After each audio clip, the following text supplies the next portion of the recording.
नमस्कार, आप देख रहे हैं डॉक्टर साहिब आपके साथ मैं हूं। नमस्कार दर्शकों, जो भी गर्भवती महिला हैं और वो एक स्वस्थ बच्चे की चाहत रखती हैं, ख्वाहिश रखती हैं, आज हम इसी पे खास बातचीत करेंगे कि जो उन महिलाओं को क्या कुछ प्रिकॉशन लेने की ज़रूरत है ताकि उनका जो बेबी हो वो हेल्दी बेबी हो, स्वस्थ बच्चा हो। और इसी पे खास बातचीत करने के लिए आज हमारे साथ मौजूद है डॉक्टर संतोष कुमार। दर्शकों, आपको बता दें कि जाने माने पेडिट्रिशियन है और साथ ही साथ NMCH में कार्यरत है। सर नमस्कार, बहुत बहुत स्वागत है आपका। नमस्ते मुस्कान। सर मैं आपसे जानना चाहूँगी कि जो भी गर्भवती महिला हैं सभी की यही चाहत रहती है कि उनका जो बेबी हो वो हेल्दी हो, स्वस्थ हो।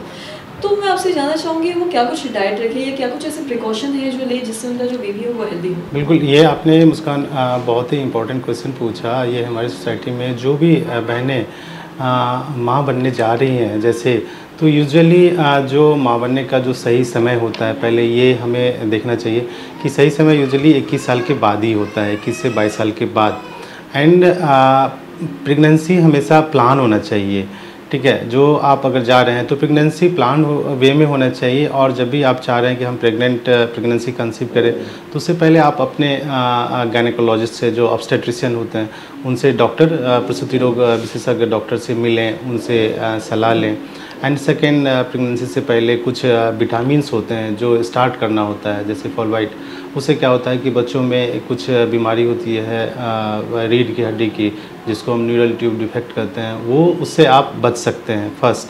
तो वो कंसीव करने से पहले हमें स्टार्ट करना चाहिए। और जब आप कंसीव कर जा रहे हैं तो रेगुलर मॉनिटरिंग आप अपने जो विशेषज्ञ हैं प्रसूति विशेषज्ञ, उनसे टाइम पे मिलना चाहिए। और समय पे अल्ट्रासाउंड जैसे आप कराते हैं प्रेगनेंसी में, वो जब 10 वीक का हो जाता है, फिर 18 वीक का हो जाता है, फिर 24 वीक का, ऐसे रेगुलर मॉनिटरिंग कराते रहना चाहिए। जिसमें एंटीनेटल स्कैन हम जिसको बोलते हैं कि कोई उसमें बच्चे में कोई जन्मजात कोई गड़बड़ी तो नहीं है। दूसरा सबसे इम्पोर्टेंट चीज़ है कि उस समय आपका वातावरण, उसका माँ के जो फैमिली में है, और दूसरा कि उनका खान पान वो बहुत स्वस्थ होना चाहिए। साथ में आयरन और कैल्शियम इनका डॉक्टर के सलाह से स्टार्ट करना चाहिए, ताकि आप में खून की कमी ना हो, एनीमिया ना हो, और बच्चे जो हों वो स्वस्थ हो। और साथ में जब ये भी रिकमेंडेड है कि जब आप प्रेग्नेंट हैं कोई भी महिलाएं, तो उनका कैलोरी इंटेक यानी ऊर्जा यानी खाने का चीज़ है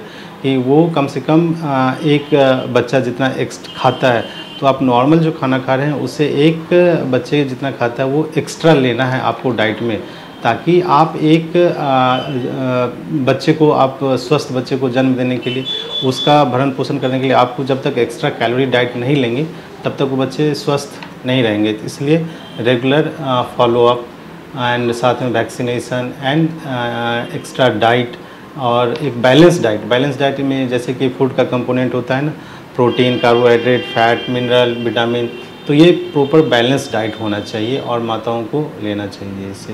तो साथ ही अगर हम लास्ट ट्रिमेस्टर की बात करें, जो लास्ट 3 महीने होते हैं, तो उसमें जो गर्भवती महिलाएं हैं, जो बहनें हैं, वो भी काफ़ी ज़्यादा घबराई हुई रहती हैं कि क्या कुछ ऐसा करे या क्या कुछ ऐसा खाए कि हमारा बेबी एकदम स्वस्थ हो। या कुछ इस बारे में बताना चाहेंगे? देखिए, ये भी लास्ट ट्राइमेस्टर मीन्स क्या होता है, 28 वीक के बाद, 27 वीक के बाद। एक तो जो उस समय बच्चे का वज़न गर्भ में अराउंड 2 किलो के आसपास हो जाता है, तो उसका मूवमेंट का ध्यान, वो पेट के अंदर मूवमेंट प्रॉपर टाइम से कर रहा है कि नहीं, जैसे बार बार किकिंग बोलते हैं, बच्चे करते रहते हैं। एंड साथ में उस समय बहुत इंपॉर्टेंट होता है कि आपको जब कभी भी लगे, इमीडिएटली आप अपने ऑब्स्टेट्रिशियन से जाके मिलिए। एंड अगर कुछ कभी उस समय दिक्कत हो, लाइक बुखार या फिर पानी का गिरना, किसी भी तरीके का इशू, इमीडिएटली मिलना चाहिए। और उस समय डाइट, पानी का लेना, बराबर फिजिकल एक्टिविटी ये करना चाहिए। एंड साथ में अल्ट्रासाउंड, ताकि बच्चे का जो गर्भ अवस्था में क्या स्थिति है ये एक बार होना चाहिए लास्ट ट्राइमेस्टर में। एंड जब आपका एक्सपेक्टेड डेट ऑफ डिलीवरी हो, उस समय हॉस्पिटल में जाके अपने ऑब्स्टेट्रिशियन से मिलके और जो प्रिकॉशन हो, जो सावधानी हो, वो लेना चाहिए हमें। एंड डिलीवरी मस्ट है कि इंस्टीट्यूट में ही होना चाहिए, और ऐसी जगह होना चाहिए जहाँ पे सारी फैसिलिटी हो, लाइक जहाँ पे बच्चे के डॉक्टर हों, प्रसूति विशेषज्ञ डॉक्टर हों जो डिलीवरी में, तो बच्चे को अगर या माताओं को उस समय अगर कोई डिलीवरी के दौरान अगर कोई समस्या होता है तो इमीडिएटली उसका ख्याल हो, तो ये रिकमेंडेड है। सर बहुत बहुत शुक्रिया तमाम जानकारी। Thank you. तो आशा करते हैं दर्शकों कि आप ये समझ पाए होंगे कि जो भी महिलाएं वो स्वस्थ बच्चे की चाहत रखती हैं, ख्वाहिश रखती हैं, तो उन्हें क्या कुछ प्रिकॉशन लेने की ज़रूरत है। और साथ में हमने ये भी जाना कि लास्ट सेमेस्टर में क्या कुछ ऐसा उनका डाइट होना चाहिए ताकि उनका जो बेबी हो वो हेल्दी हो। तो आशा करते हैं दर्शकों की जो तमाम जानकारी है आपके लिए लाभदायक हुई। तो आज की इस वीडियो में इतना ही। अगर आपने अब तक हमारे चैनल को सब्सक्राइब नहीं किया तो तुरंत कर लिए, साथ ही हमारे फेसबुक पेज को लाइक करें। वीडियो देखने के लिए आपका धन्यवाद।